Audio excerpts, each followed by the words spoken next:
안녕하세요. 스위토생입니다. 오늘은 1월 11일 NBA 8경기 분석해보도록 하겠습니다. 일단 첫 번째 경기는 디트로이트 대 유타죠. 일단 디트로이트는 2승 7패를 기록 중이죠. 그래도 지난 경기에서 피닉스를 상대로 110대 105로 승리를 하면서 연패를 탈출했습니다. 일단 제라미 그랜트 선수가 31득점, 10리바운드, 야투성을 66.7%로 기록하면서 팀을 승리로 이끌었었죠. 그리고 그리핀도 야투 성공률이 그렇게 좋진 않았지만 16득점, 12리바운드로 더블 더블을 기록해줬죠. 반면 유타는 2연패를 탈출했습니다.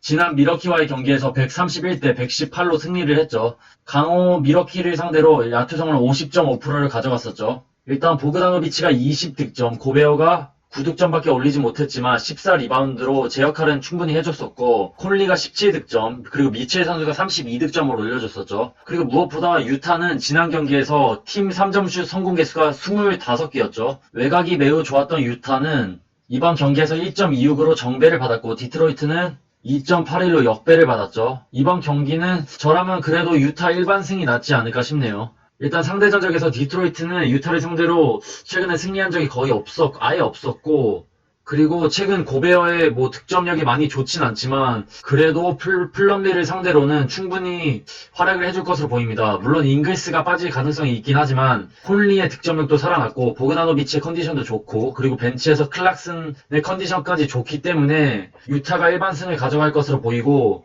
핸디도 유타 6.5 핸디 승이 괜찮긴 한데 저라면 그냥 유타 일반승만 갈 것으로 보입니다. 그 다음 경기는 LA 클리퍼스 대 시카고입니다. 일단 클리퍼스는 6승 4패를 기록 중이죠. 지난 골든 스테이트와의 경기에서 115대 105로 패배를 당하면서 승패로 퐁당퐁당을 오가고 있죠. 일단 지난 경기에서 레너드가 24득점, 이바카가 19득점, 폴 조지가 25득점, 그리고 3점 5개를 성공시키긴 했지만 골든 스테이트 스테판 커리 선수의 외곽이 매우 미쳤었기 때문에 어쩔 수 없이 역전패를 당했었죠. 반면 시카고는 4승 6패를 기록 중입니다. 지난 레이커스와의 경기에서 117대 115로 패배를 당하면서 2연패에 빠졌죠. 그래도 지난 경기에서 레이커스에게 고작 2점차 패배밖에 당하지 않았었고, 야투성은 50.5%, 그리고 잭 라빈, 그리고 코비 화이트, 웬델 선수 모두 이 3명의 선수가 괜찮았기 때문에 충분히 레이커스와 비빌 수 있었죠. 일단 이번 경기는 클리퍼스가 1.10으로 정배를 받았고 시카고가 4.16으로 역배를 받았죠. 이 경기는 그래도 클리퍼스가 승리하지 않을까 싶네요.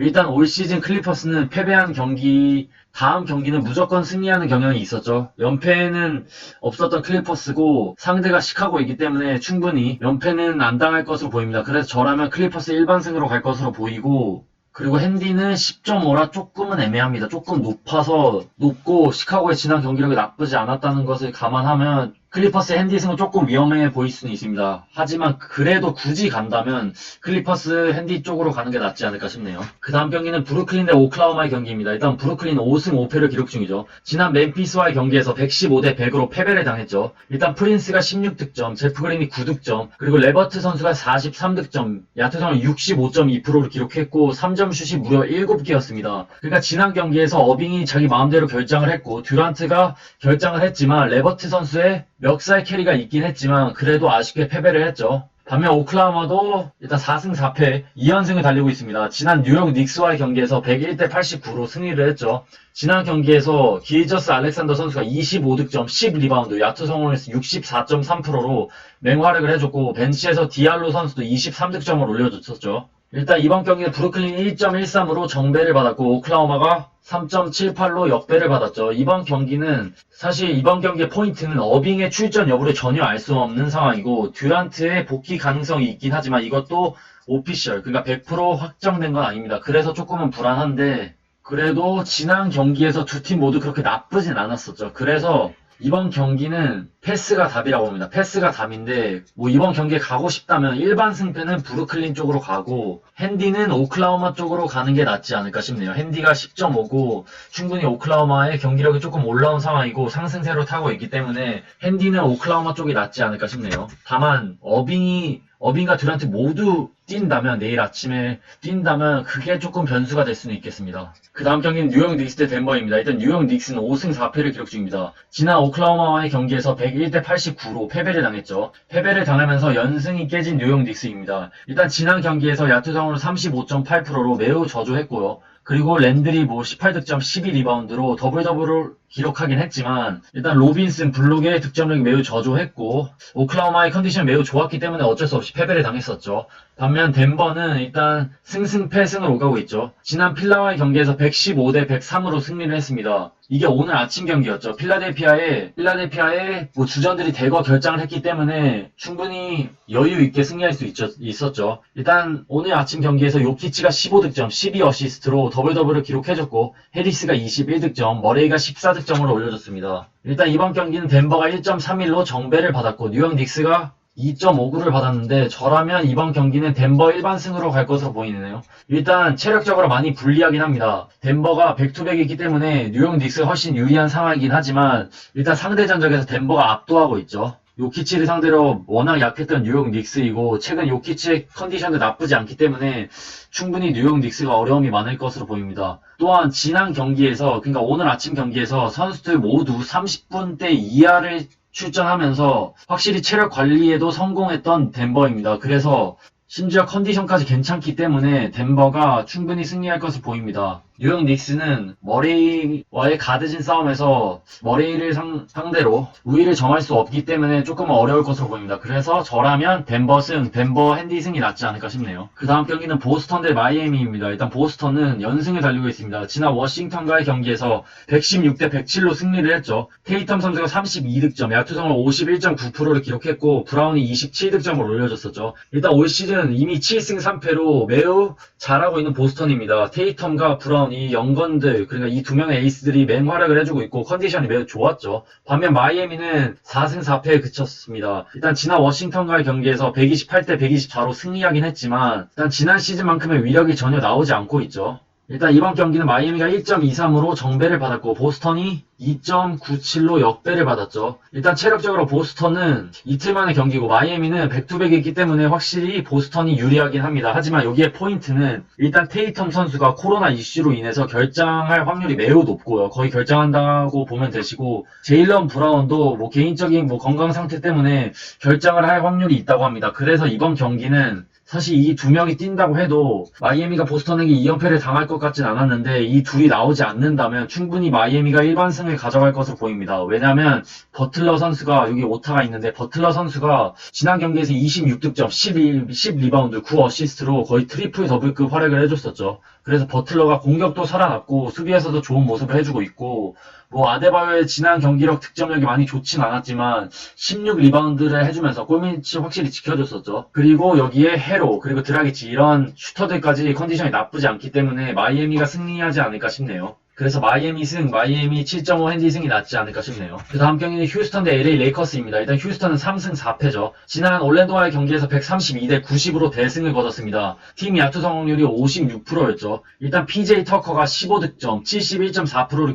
기록했고 3점슛 5개를 넣었죠. 그리고 우드 선수가 22득점, 15리바운드, 그리고 존 월과 하든이 맹활약을 해주진 않았지만 그래도 제 역할은 확실히 해줬었죠. 반면 레이커스는 지난 시카고와의 경기에서 117대 115로 2점차 승리를 가져왔습니다. 일단 르브론 제임스가 28득점, 그리고 헤럴이 벤치에서 17득점, 카루소가 9득점을 올려줬었죠. 일단 지난 경기에서 AD가 빠지면서 조금 시카고에게 많이 실점을 하긴 했지만 그래도 뎁스 차이 때문에 충분히 승리했습니다. 일단 레이커스가 1.42로 정배를 받았고 휴스턴이 2.25를 받았죠. 일단 이번 경기의 포인트는 일단 레이커스는 칼드웰 포프, 앤서니 데이비스, 르브론 제임스의 출전 여부가 불투명한 상황입니다. 일단 AD는 엉덩이 쪽인가 허벅지 쪽에 좋지 않고 르브론도 발목이 여전히 좋지 않기 때문에 계속해서 DTD 상황인데 이건 저희가 경기 직전까지는 확실히 알 수 없는 부분이기 때문에 조금 조심할 필요가 있습니다. 그래서 저라면 이번 경기는 조금 모험을 걸고 휴스턴 핸디승만 갈 것으로 보입니다. 일반승은 조금 위험할 수도 있기 때문에 휴스턴 핸디승이 낫지 않을까 싶네요. 왜냐면 일단 확실히 레이커스는 휴스턴에 비해 높이가 있는 팀이죠. 확실히 AD가 있기 때문에 높이가 있는데 일단 AD의 몸 상태도 그렇게 좋지 않고 결정할 확률도 있고 반면 휴스턴은 크리스찬 우드 선수가 올 시즌 들어서 맹활약을 해주고 있죠. 지난 경기에서도 22득점, 15리바운드, 52.9%를 기록하면서 골밑에서 잘해주고 있고 그리고 존 월, 하든 이렇게 빠른 선수들 그리고 슈터들이 있는 휴스턴이기 때문에 3점만 조금 터져준다면 핸디승은 가져갈 것으로 보이는데 그래도 이번 경기는 배당이 좋긴 하지만 패스가 낫지 않을까 싶네요. 그 다음 경기는 미네소타 대 샌안토니오입니다. 일단 미네소타는 2승 7패를 기록 중입니다.